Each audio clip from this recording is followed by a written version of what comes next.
Depois dessa ideia ridícula do Vegeta, o Granola estava prestes a finalizar o calvo. Até que o Goku chega para salvar a vida dele e adivinha só, o Vegeta do Super é ingrato. Eu tô pegando uma raiva desse boneco que vocês não são capazes de entender. Depois do Vegeta se aquietar um pouquinho, o Granola vai lutar contra o Goku de novo. E é aqui que eu acho interessante porque o Granola derruba o Goku, só que o Goku acorda, afirmando que a técnica de acertar os pontos vitais dele não vai funcionar de novo. Porque sim, meus amigos, Goku é capaz de mover os seus próprios pontos vitais. Eu genuinamente achei uma solução interessante. Mas, né, isso não dura muito não, então o Goku acaba perdendo. E aí o Vegeta começa a insistir pra ele lutar de novo com o Granola. E eles acabam caindo dentro da cidade dos Sugarianos. E é aqui que você vê que o Granola realmente se importa com eles. Porque ele não quer acabar machucando esses inocentes. E muito menos destruir a casa deles. Só que o Vegeta e ele começam a lutar lá dentro. E quando ele olha para uma mãe e um filho Sugarianos, ele acaba tendo uma memória. Basicamente dele e da mãe dele quando ocorreu o ataque dos Saiyajins. E como o Granola tá simplesmente desesperado, ele decide que vai simplesmente entregar o resto da vida dele em um único ataque para matar o Vegeta. Mas antes que ele pudesse fazer isso, o Monaito aparece, fazendo o Granola voltar a pensar um pouquinho. Então Monaito diria que nem todos os Saiyajins são ruins e que tinha um Saiyajin que havia salvado eles há 40 anos atrás, chamado de Bardock. E é aqui que eu chego na parte que é provavelmente a mais polêmica da saga. Tudo começa cerca de 40 anos atrás no planeta Cereal, com os Cereal Jeans e os Namekuseidins vivendo uma vida pacífica, até que uma nave Saiyajin chegaria no lugar. Vários e vários Ozaros sairiam daquelas cápsulas e o exército de Freeza estaria lá também. E aqui que eles começam a simplesmente destruir a civilização completamente. Aquele que parece ser o grande patriarca desse lugar acabou dando o cuidado das esferas para o Monaito.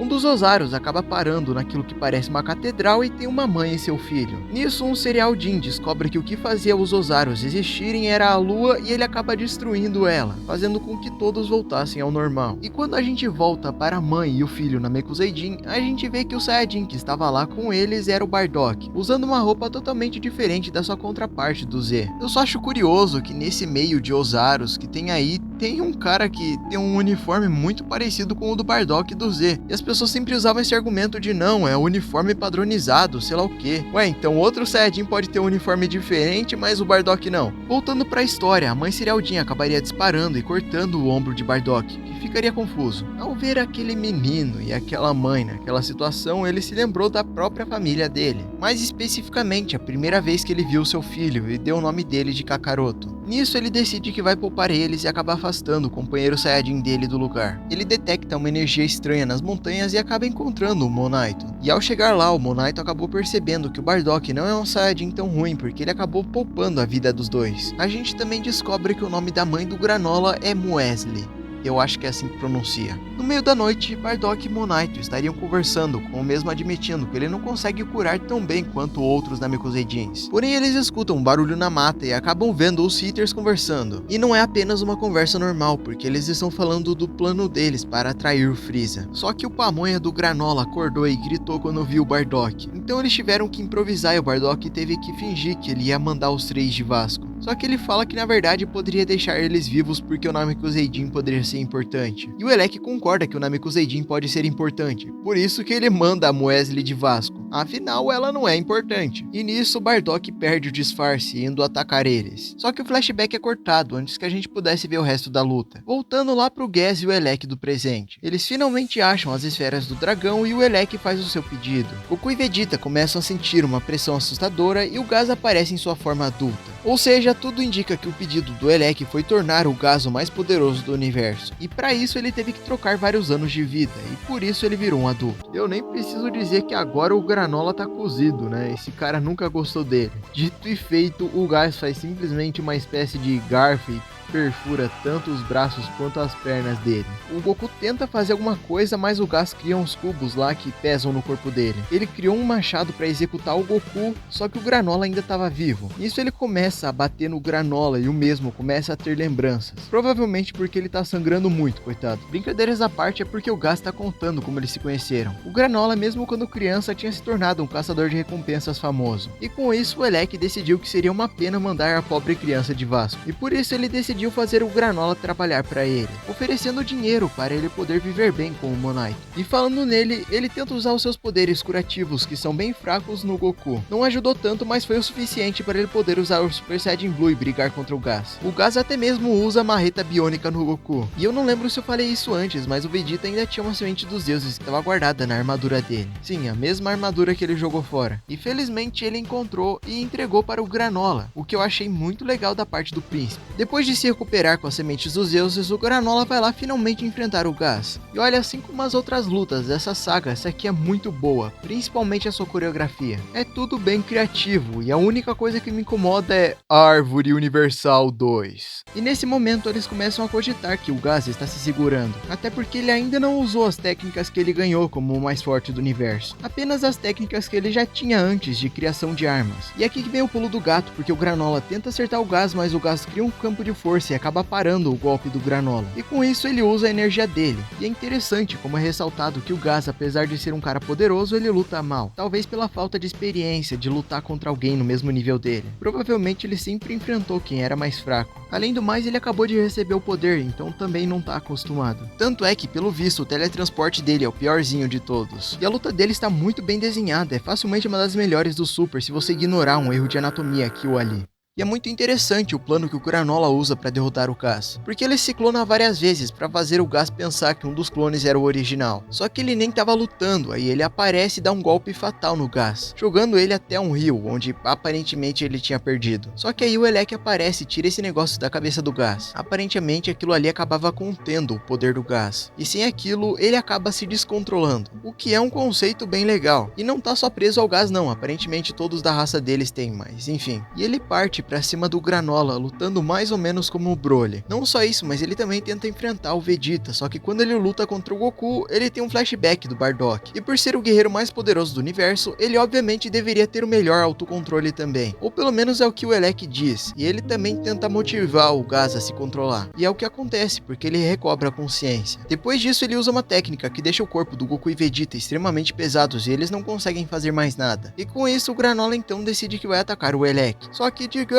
que isso não dá muito certo não. Primeiro que ele tem os seus dois braços quebrados, depois ele fica cego e por último o Elec dá um tiro na coluna dele. Olha, eu não quero dizer nada não, mas eu achei isso meio Ed, hein? E como o Granola tá fora de combate, o Vegeta dá o resto de energia dele pro Goku e o Goku acaba se transformando em Super Saiyajin Blue. Sendo assim, agora nós teremos o round 2 contra o Gas. Ou não, porque o Goku nunca tinha lutado contra o Gas, mas vocês me entenderam. E essa aqui é outra luta que é muito boa. As pessoas se incomodam um pouco com o trem universal, mas eu nem tanto, porque né, é um trem criado pelo Gas. Então é meio óbvio que ele vai ter a mesma potência das armas dele. Além do mais, temos referências ao Homem-Aranha, o que já me deixa feliz. Só que a batalha é interrompida, porque o Gas percebe que o Granola está sendo curado e então ele tenta matar ele. Porém o Goku vai lá, segura o Gas e acaba se teletransportando para longe. Mais especificamente o planeta onde está o Jaco. E eles ficam nessa batalha de teletransporte, com o Goku tentando levar o Gas para o lugar mais longe possível, já que o teletransporte do Gas é um lixo, então ele não conseguiria voltar para a Terra. Mas nesse meio tempo, toda a moral que o Gas tinha foi pro lixo. Primeiro que o Monarca joga algo que eu suponho que seja esterco em cima dele. Depois ele acaba indo parar dentro da banheira do Rei Galáctico. E por último, os capangas do Moro começam a falar que ele fez xixi na calça quando ele era criança. E ele ainda por cima cai no Rage Bait. Mas eu vou ter que respeitar ele, porque o Gas acaba tendo literalmente o maior feito de velocidade em todo o Dragon Ball. Pelo menos de todos os mortais, já que ele estava literalmente em outro lugar do universo e conseguiu chegar ao planeta cereal em 20 minutos. Afinal, diferente dos Bucha Saiyajins, ele consegue respirar no espaço. Então ele fez isso voando. Alguém que faz Power Scaling provavelmente já fez o cálculo disso aí, mas eu não tô interessado não. Só que mesmo assim não deixa de ser um feito grandioso. Sabendo que eles têm algum tempo para descansar, o Goku e companhia acabam indo para a casa do Monaito, onde mesmo entregam o antigo Scouter do Bardock para que os dois descobrissem como derrotar o Gas. E esse flashback, olha só, é sobre Bardock versus Gas. A luta é até que interessante, mas não achei tão boa quanto as outras dessa saga. De qualquer forma, o Monaito fala que apesar dos Namekuseidins não poderem usar as esferas, ele pode usar agora, porque é para ajudar alguém, ou melhor, um alienígena. Então tecnicamente não é ele usando. falando. E é quando o dragão fala com o Bardock que a gente descobre o nome dele. O dragão dos desejos do planeta Cereal se chama Torombo. Legal o fato dele ter um nome diferente. E ele falou com o Bardock porque basicamente o pedido do Monaito era levar ele de volta para o planeta Vegeta. Porém o Torombo precisava da permissão do Bardock para isso. E ele acaba recusando, falando que um Saiyajin nunca desiste de lutar. Realmente ele tem um orgulho Saiyajin muito forte. Ele até aceita fazer um pedido, mas é outro. Nesse caso ele pede para que os filhos dele cresçam bem. E é nesse momento que a gente acaba ouvindo um pouco da filosofia dos Saiyajins, ou pelo menos do Bardock, que nesse caso é lutar apenas para vencer, até que não sobre mais nenhum inimigo.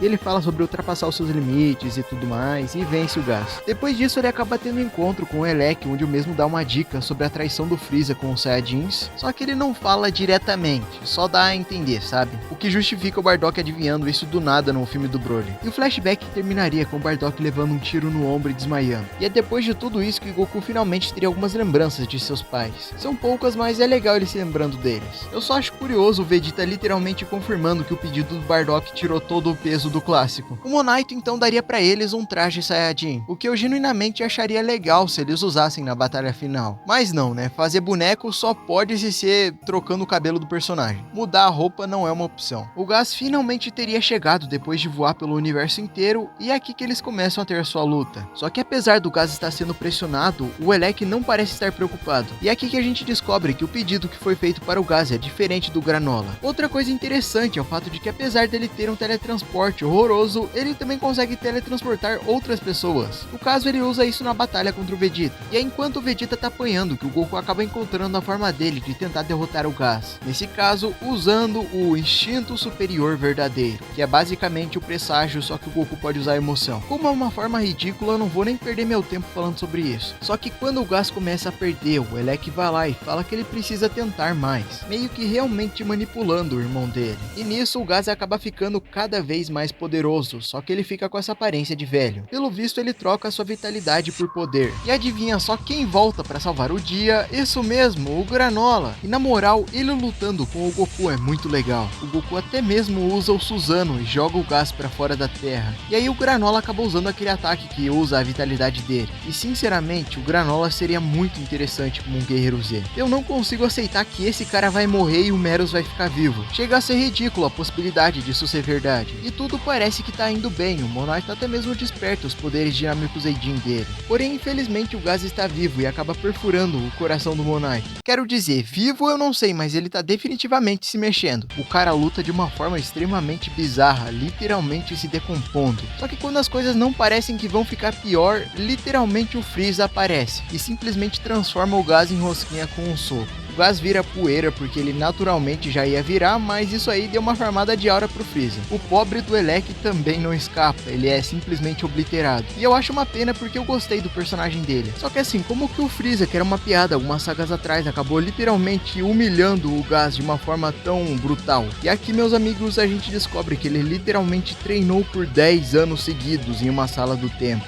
E sabendo o potencial do Freeza, isso é aterrorizante. E depois de falar isso, ele ostenta a sua nova forma, a chamada Black Freeza, e acaba derrotando Goku e Vegeta com um único soco. E ainda por cima, para humilhar eles, ele decide poupar a vida deles. Então ele simplesmente vai embora e leva o Gordão e a Maki. E é com a aparição do Whis que esse arco bem interessante acaba. Esse final não foi exatamente dos melhores, na verdade ele jogou muita coisa fora, mas definitivamente foi melhor que o da saga Moro. Mas, enfim, concordam comigo? Discordam? Não se esquece de deixar nos comentários. E é claro também, eu sei que talvez você esteja passando por uma fase complicada da vida. Talvez você esteja tentando melhorar e se sinta sobrecarregado com os seus problemas. E por isso você pensa muito em desistir, porque tentar não está dando certo. E de começo pode até parecer a decisão correta por ser mais fácil, mas por favor não faça isso. Saiba que se você tiver a força de vontade correta, você vai conseguir ir atrás dos seus sonhos. E você pode até não acreditar em mim, mas acredite em Jesus. E é por isso que eu quero que você fale com Deus, porque Ele é o único que realmente pode te ajudar. E é claro também, não se esquece de deixar o seu like, compartilhar o vídeo, se inscrever no Hypar, que é muito importante, e vocês me dão forças para continuar. Muito obrigado pelo amor e carinho de todos vocês, e também nunca se esqueçam de seguir a Cristo. Eu espero que tenham gostado do vídeo,